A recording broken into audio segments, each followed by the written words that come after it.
I'm Craig Kenneth, a relationship coach and a psychotherapist. Every relationship is different and every breakup is different. Work with me and you'll get professional help on your situation. And if you're in no contact, focused on personal growth, my workbook series, The Knowledge, will help you make changes like you've never made before. Available now at AskCraig.net.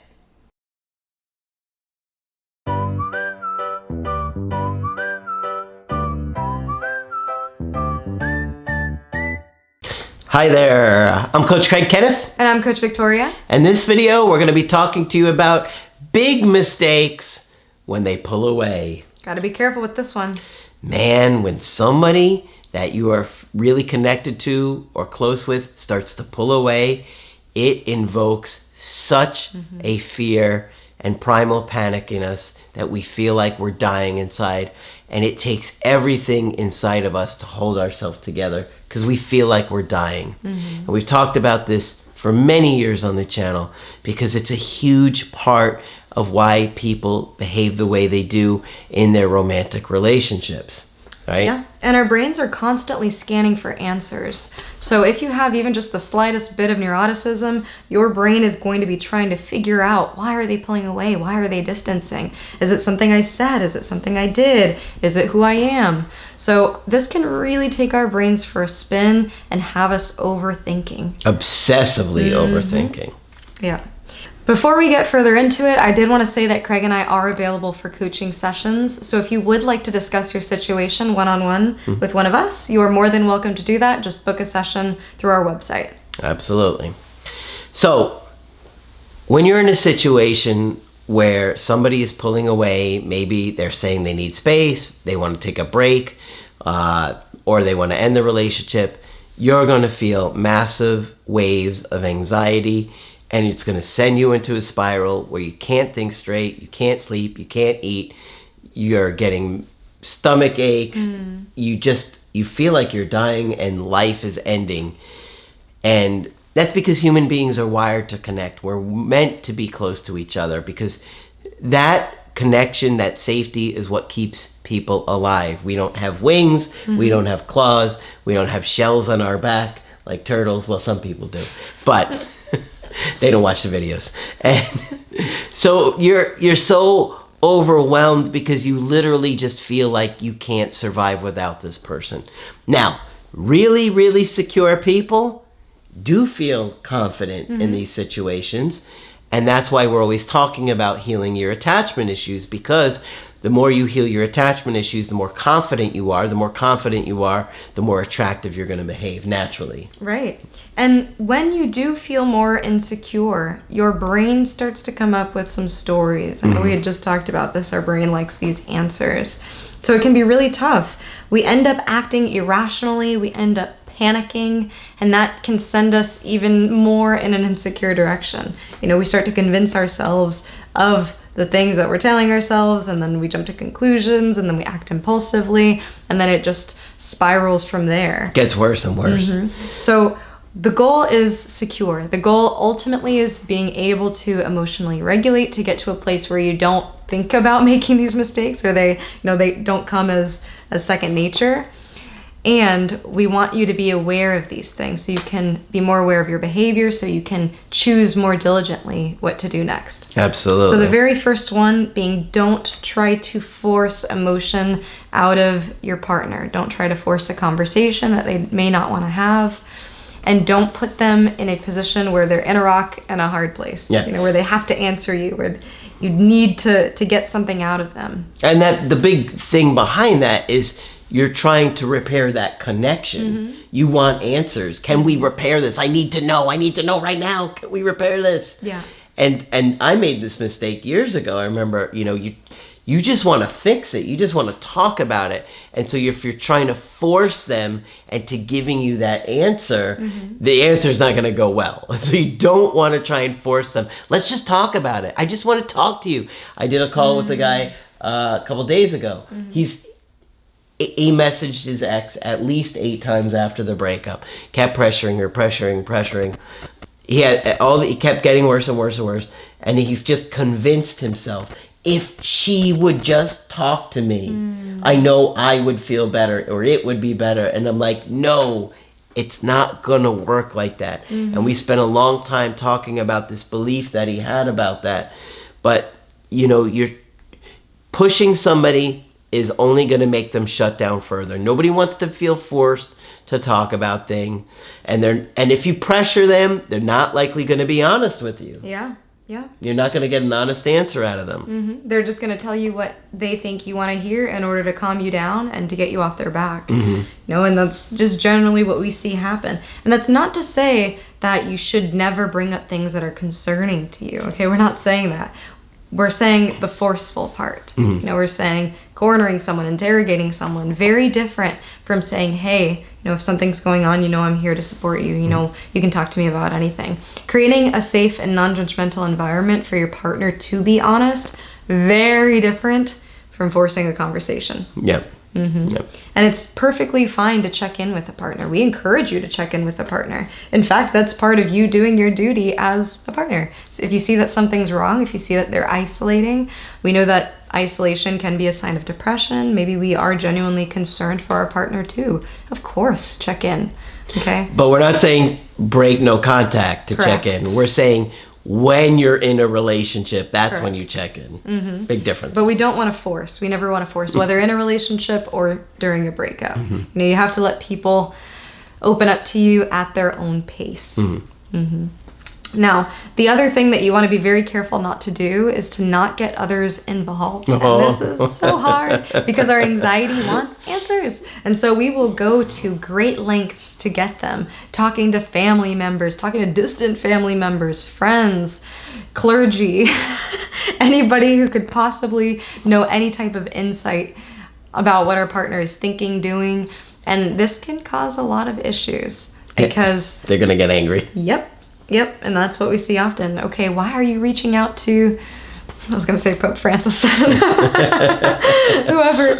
it may be who might know your confessions. I don't know why this got religious all of a sudden. But they do get angry because not everybody knows what's going on in their life. And they might not be wanting to share that with everybody. Yeah. And they probably feel uncomfortable about the idea of their partner going to other people in their support circle about them without talking to them first. Yes. A lot of the stuff, the information that their ex might tell them may not be accurate or truthful because they don't want this person to know really what's going on. And so you're likely not going to get very helpful information even if you do force it, but don't force it. Trust me. You don't want to force it. And it can cause all types of miscommunication.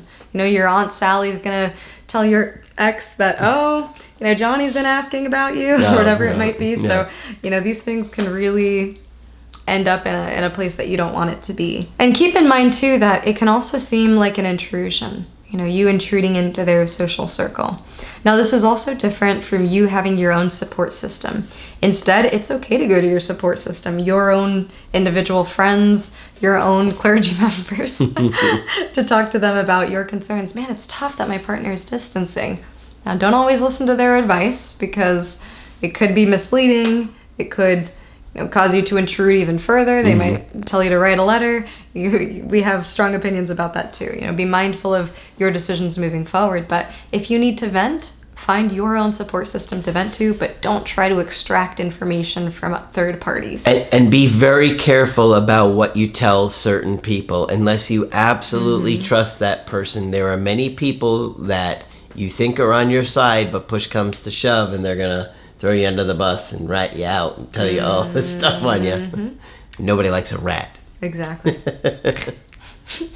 All right, another big one is don't assume that they are rejecting you or breaking up with you just because they're pulling away. All right, did you hear me, anxious people? What?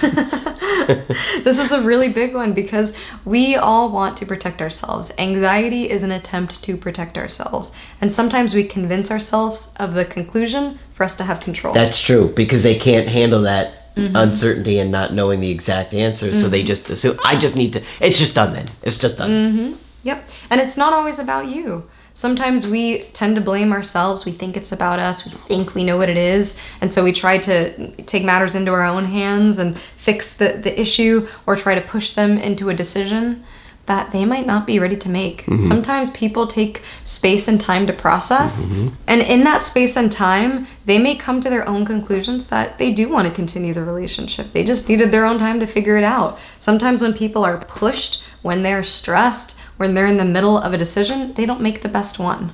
You know, it's kind of like when you're at, I don't know, an ice cream shop and there's people behind you, you know, the cashier's waiting for you to make a decision and they're like, oh, what flavor do you want? You're like, vanilla. And you're like, man, I really wish I would have tried the, I don't know, rainbow sherbet or whatever it might be. You know, so when we're pressured, we don't make the best decisions. Yes. And, you know, that can cause us to think, well, see, our ex didn't want to be with us anyway. They were going to break up with us anyways. They've been wanting to break up with us forever. When in reality, they may have just needed their own time and space. Don't force someone to make decisions, especially about ice cream, because I don't want anybody messing with my sweets, okay? I need to make those decisions carefully. And time, you need a menu, you need time to look at it, think about it, the what toppings. My palate desires, you know, very important stuff. And it's normal to blame yourself. It's normal to blame yourself and take responsibility for everything. But don't take responsibility for things that you don't even know about yet. You know, your partner hasn't said that anything's wrong yet, as far as you know. You know, your partner hasn't come to you with concerns. Now, if they have, maybe it's important to self-reflect and see what those things might be. But don't go ahead and write yourself off because of it. Yeah. All those things are going to just make the situation worse.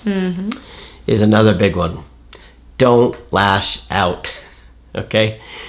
Many people, they get upset, they're sad, they're scared, they're angry, they lash out, they blow up for answers, blow up because how could you do this to me? A lot of different things could be going on there, but if you let that happen, you're likely going to say hurtful things that you can't take back, you know, things that you may be feeling just in the moment, but you don't really believe it. You know, you may say, oh, you never really cared about me. You don't care about me. You know, this is all your fault. You don't communicate well. If you would only have done this better, we wouldn't be in this situation.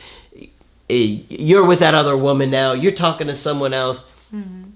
You know, that anxiety, that fear, all those different emotions hit us on such a deep level that's like we can't even think straight anymore. We become like a different person. How many of you watching this right now feel like when this happened, you feel like a different person? You're like embarrassed about what you've done. You've gone stalking them. You're driving past their house and you're just losing it, you know? So instead of doing that, you want to focus on you and learning to regulate yourself, soothing yourself, calming down, taking some time to process things, try and have a clear head about things, try and be reasonable and understand people have their own thoughts and feelings about things. They're not perfect. And, you know, they may have been feeling a certain way that you just didn't understand. You know, maybe they were feeling neglected. Maybe you were feeling neglected.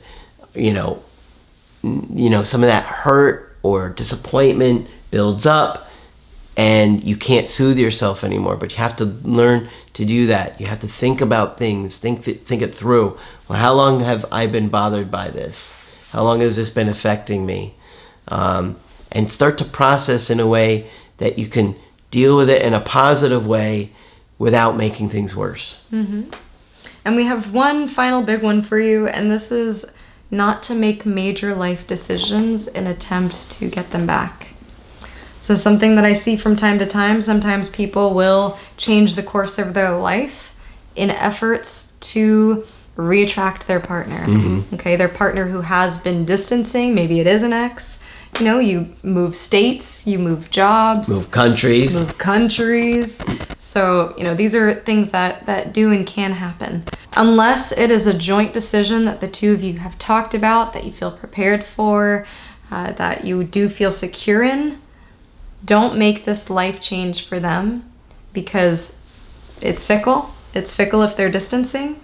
And it can also be seen as manipulative on their end. You're probably going to get angry. And they're probably going to get angry. Sometimes we think, well, if I get closer, my partner's distancing, if I get closer, then this will work. Mm-hmm. You know, if I move to them, if I make it easier for them to be in this relationship, then it will work out. Mm-hmm. People have to be in a relationship from their own will, from their own accord. And that's tough sometimes, you know, because it can make us feel helpless. It can make us feel like we don't have any power or control. But we have power and control to do the best we can to make our partner feel supported, to give our partner space when they need it, and, you know, to accept whatever outcomes happen next, to respect our partner's decisions. Yep. You got to work on your anxiety. I've been saying it since I started the channel, and that's why we created the workbooks. That's why we did the creative healing course. It's all centered on educating you, teaching you new skills, teaching you to work through your own issues, teaching you how to soothe yourself, processing your emotions. You can, you know, keep watching the videos. They'll educate you and give you a lot of insight and aha moments, you know, and just understand that relationships and the dynamic will ebb and they will flow. And when you try and force things, it usually goes poorly.